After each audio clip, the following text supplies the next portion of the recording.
আজ বিকেলের মধ্যে ফরিদপুরের সড়ক ছেড়ে না দিলে ব্যবস্থা নেওয়া হবে বলে জানিয়েছেন স্বরাষ্ট্র উপদেষ্টা জাহাঙ্গীর আলম চৌধুরী।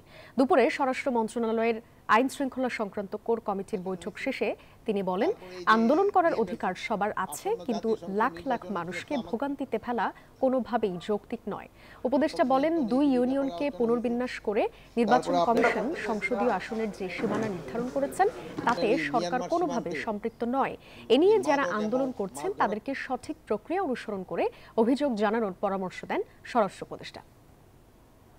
যদি কোনো রকমের ক্ষোভ থাকে এটা তারা প্রপার চ্যানেলে জানাবে, কিন্তু এটার জন্য এই জনগণকে ইসের ভিতরে নিয়ে আসা এটা কিন্তু কোনো অবস্থায় যুক্তিযুক্ত না।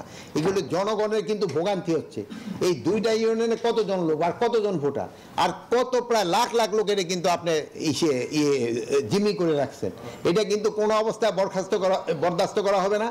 আমরা হয়তো এই আজকেই বিকালের মধ্যে যদি এটা তারা সমাধান না করে, এটা আইন প্রয়োগের মাধ্যমে রাস্তাটা ক্লিয়ার করে দেওয়ার জন্য